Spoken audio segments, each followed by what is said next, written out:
So I was working on this Mountain Tactical replacement bolt handle for the Tikka T3x. It's a really nice bolt. It's a lot nicer than the factory one that's plastic. And one thing I noticed was it was a very tight fit to get it back into the bolt. It looks like it's almost the right size, so you get a really nice press fit with your bolt. So this is steel, right? The bolt is steel, and this piece is aluminum. So aluminum will lose the battle against steel. So initially when I tried to put it in, I had a little bit of a burr forming right at the edges of this angle here on the face. And I came in and I used a little bit of flitz. I'll put a link to some flitz if you need some. And I got it a little smoothed out, and then I put this in my non-marring vise and came in with gunsmith type hammer. Anyways, it's a polymer two-sided hammer. These are pretty handy to have. And tapped it all the way in till it sat, and then this aluminum burr came off on both sides. And you can see here there is a little bit, you can notice where it just shaved a little material off. Again, there's no damage to my bolt, not even to the anodizing. I'm guessing this is anodized, and so that's not an issue. And when it finally sat home, it was pretty easy. It took 3 or 4 taps. It was just a beautiful fit. But what I'm going to do now is I'm just going to come back in with some flitz and just hit this and just polish it up. It may make it a little easier to remove in the future for cleaning or whatever. You don't have to do this, it's optional, but at least I wanted to show this for people that get these Mountain Tactical bolt handles that you didn't get the wrong size.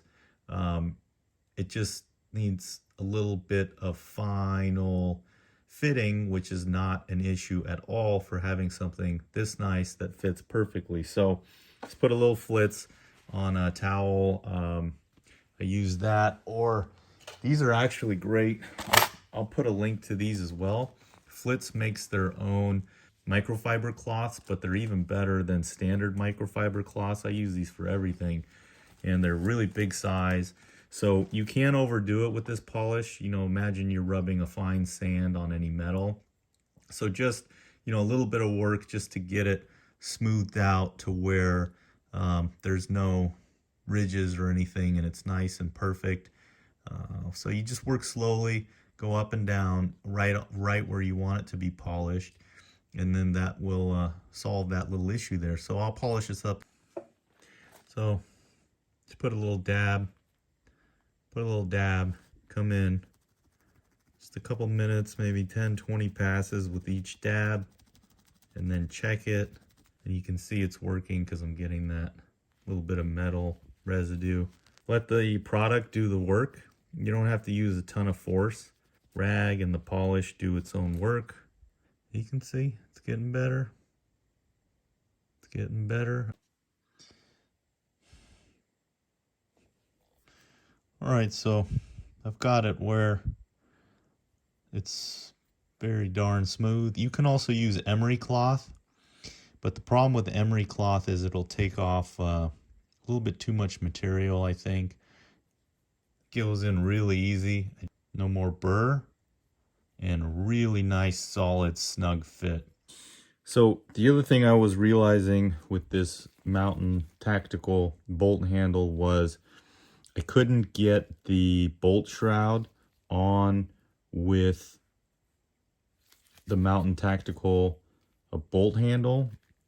And what I realized was the 2 dimensions for this lip right here were different. The Mountain Tactical one was a little bit narrower. That's the one that I shaved down, and it would not allow the back side, it would not allow this lip to slip underneath into here, so I couldn't get the bolt shroud to seat correctly. So there's a couple different ways to get that out. The first one is, if you're not capable of doing it yourself, just get a machine shop or a gunsmith to get it out. That's what it looks like from the factory. So if you were to use this on the left-hand side, that's what it would look like from Mountain Tactical. So you can compare the two, and you'll see that at least on my T3x A1, the dimension here, there was a little extra material at the top, and the Mountain Tactical did not go all the way to the same dimension as the factory one. So I used a Dremel sanding bit, and I got a pretty good job. The one thing about the Dremel bit, I'll show you. I mean, you might have a drill or drill press that has something similar to this. The one thing I realized is it started to chamfer, or it started to radius in as I applied more pressure. This is not really rigid underneath. There's like a rubber support in here, and then there is a little collar. So with readjusting this, I was able to get it pretty good, 95%. And the last thing I did was I just took a little bit of a metal, or like a rounded file, and the end of a bit, and I just sort of ran it to try to get it straight. It was pretty much there, but I wanted to make sure there was no radius in here. So the other thing you can do is get like a wooden dowel and cut a slit in the end and slide a piece of sandpaper in there. Or if you have any round sanding, anything to round with, anything to sand with that's round, you could even have like a piece of 1/4 inch rod, something that doesn't have a lot of compliance. So this worked okay. There is another Dremel bit. They are more rigid, but I didn't want to try it. I don't know what they call this, like a stone grind. So you could also get something like this that can just real easy. I mean, you want to do like a 64th inch of a pass, and I was using WD-40. WD-40 helps to work on aluminum, works pretty well. You could use denatured alcohol. Oil is not as good as WD-40 or alcohol though. So I'll show you that I got this working now. Here's the, this is a really, without this tool, I wouldn't have been able to do any of this. This comes in the Tikka box. So that seat's in there. Once you figure out how this bolt works, it's a lot easier too, but there's a lot of videos that talk about these detents. Well, thanks for showing them. But anyways, this big detent is to remove the bolt handle, and this smaller detent is just to hold this little bracket. So this is all under spring pressure. There's a spring in here, and in order to work this bolt and get the functions all figured out, you got to use these detents. So if you turn the bolt to the small detent, if you turn the firing pin, this is what the bolt shroud rides on, this lip here. And I was trying to get this to work when I got this handle put in, and this little lip here was not coming out far enough to be able to ride in the groove. See how there's that groove in there? And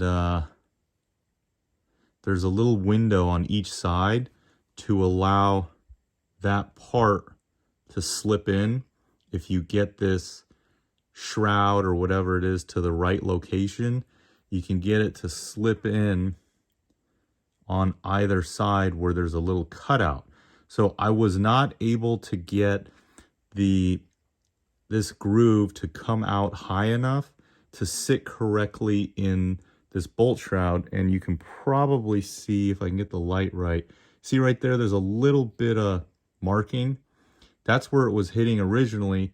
And the reason for that is that groove in here was not big enough to allow the top of this firing pin shroud to come high enough to then get into that groove properly. So now that I have this new bolt handle in, and you can kind of measure this. This is what I was doing, is I was machining this part.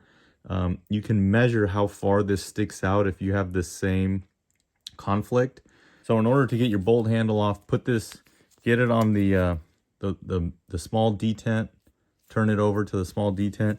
Then you'll put this tool in here on the firing pin, and it will support the spring tension as you go to the big detent. So just turn it, and then now the spring tension is on this bolt tool, and then that takes the tension off of your bolt handle, so it'll slide out. So as I was working on this metal here, I could sort of pop this back and forth to see how high it went. And finally, I got to a point where it matched this height here in here, matched where it was with the factory bolt handle. So I got that in, and then once I had that, then you turn back. So you're in the big detent, you turn back to the small detent, and then you can take this tool off, and then you can turn, well, I gotta go the other way now.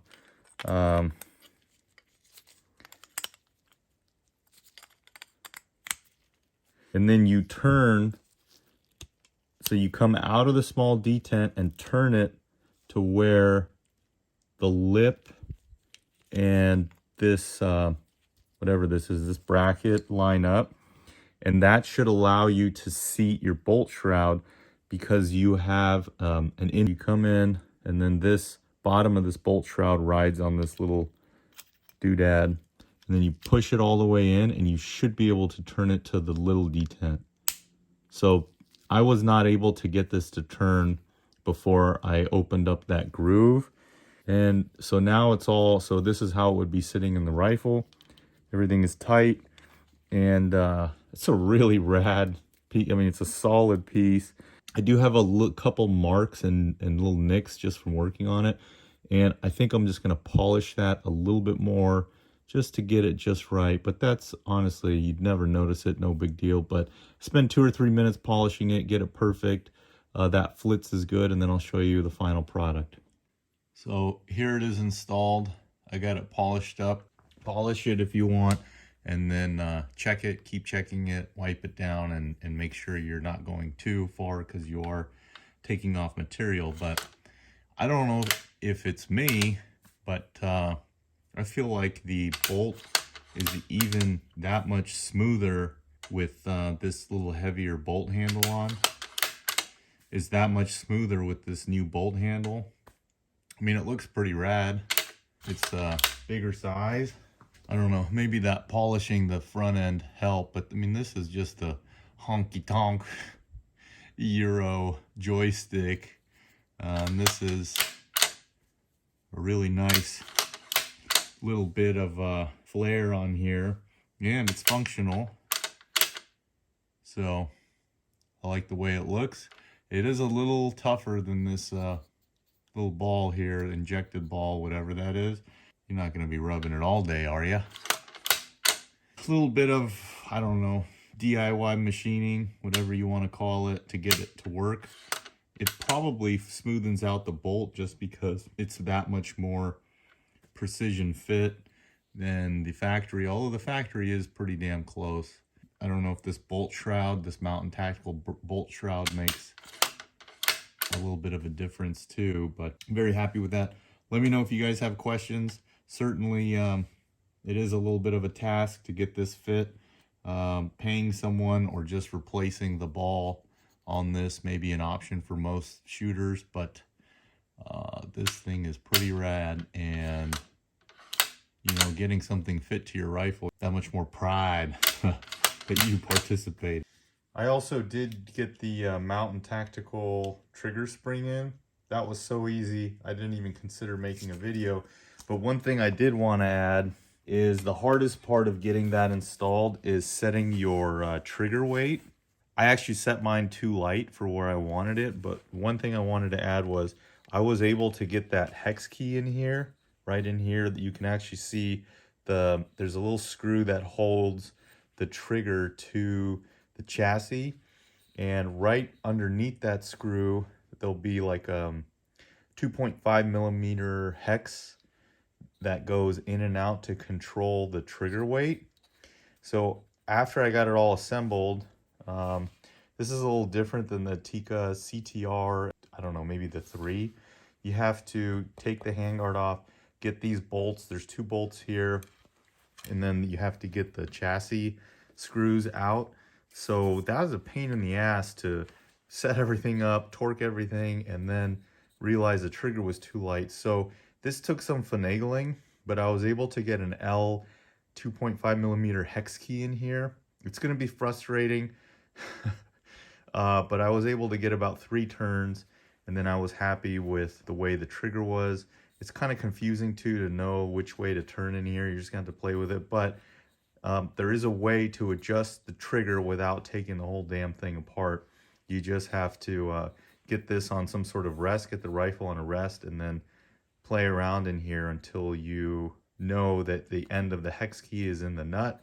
And then you can adjust it in and out. So please do subscribe to the channel if you're not a subscriber. I'll be doing some more Tikka stuff, and I got a bunch of other things. So thank you everybody for watching.